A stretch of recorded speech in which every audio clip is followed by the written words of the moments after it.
Semua. Okey, hari ini kita nak borak pasal satu topik yang memang dekat sangat dengan kita, terutamanya bagi anda yang sentiasa ligat menuntut ilmu. Kita bukan nak sembang pasal cara hafal buku teks atau tips periksa tau, tapi kita nak selami satu asas yang jauh lebih mendalam. Kita akan fokus kepada adab murid dengan guru. Sebab apa? Sebab kat sinilah terletaknya kunci sebenar untuk dapatkan keberkatan ilmu tu. Jom kita mulakan.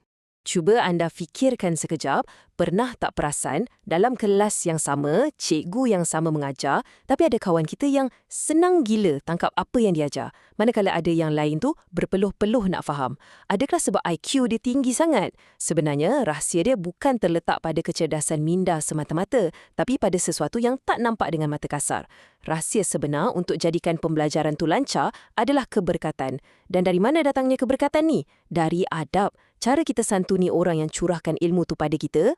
Jadi, jom kita masuk ke bahagian pertama, menghormati guru. Macam mana kita nak mulakan hari dengan adab? Okey, benda ni nampak simple tapi impaknya sangat besar. Bila kita jumpa guru, ada beberapa tindakan fizikal yang tunjukkan rasa hormat kita. Pertama, bangun berdiri bila jumpa mereka. Kedua, berikan salam. Dan yang ketiga, sentiasa bercakap dengan sopan. Guna bahasa yang baik itu wajib, jangan sesekali tinggikan suara atau bertekak dengan kasar. Bayangkan, bila kita mula interaksi dengan rasa hormat yang tinggi macam ni, secara automatik minda kita pun lebih bersedia nak terima ilmu. Tindakan kecil ni sebenarnya hantar isyarat pada cikgu yang kita ni dah bersedia dan sangat hargai kehadiran mereka. Seterusnya, bahagian kedua, misi kelas, iaitu fokus belajar. Ini adalah adab ketika guru sedang mengajar.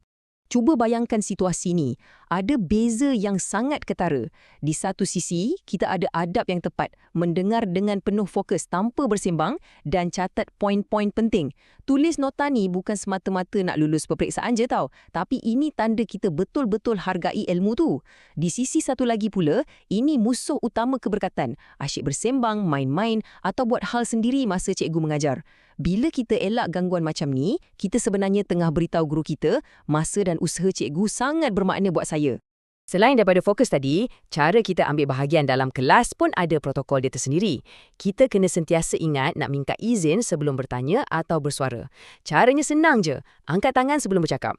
Dan yang paling penting sekali, jangan sesekali menyampuk bila guru tengah bercakap. Kesabaran tu penting sangat kat sini. Tunggu giliran nak bercakap bukan je tunjuk kita hormat, tapi bantu pastikan ilmu tu dapat disampaikan dengan lancar tanpa sebarang gangguan. Sekarang kita masuk bahagian ketiga, melaksanakan tugasan dan arahan. Inilah bukti ketaatan seorang murid. Jadi, macam mana kita nak buktikan ketaatan dan rasa hormat kita lepas kelas tamat? Melalui tindakan nyata, iaitu laksanakan tugasan yang diberi dengan penuh rasa tanggungjawab dan ikut segala peraturan yang guru dah tetapkan. Kita tak boleh buat sambil lewa je arahan mereka.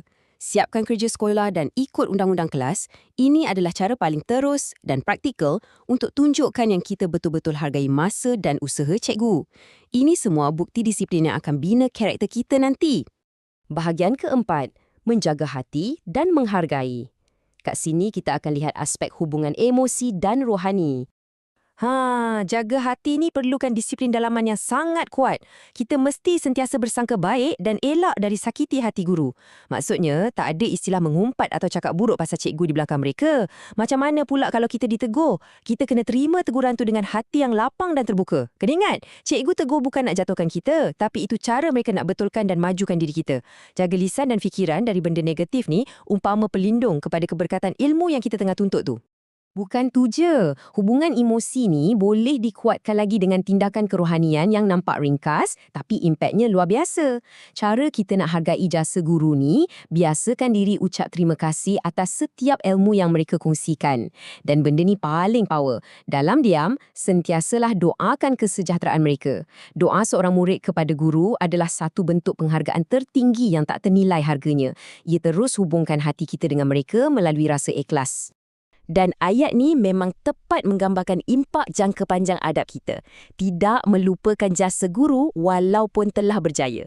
Nanti bila kita dah pegang segulung ijazah, dapat kerja yang hebat atau dah capai puncak kejayaan, tolonglah ingat siapa yang mula-mula ajar kita mengeja, membaca dan mengira dulu.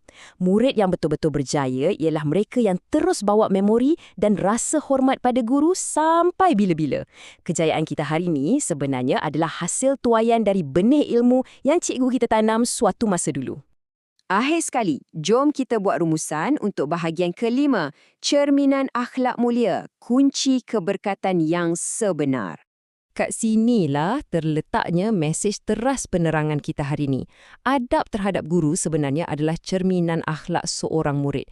Ia macam cermin yang pantulkan siapa diri kita yang sebenar di dalam. Kalau baik adab kita, maka mulialah akhlak kita. Terutamanya dalam konteks Islam, hormat guru ni bukan sekadar peraturan sekolah tau, tapi ia sebahagian daripada adab menuntut ilmu yang sangat suci.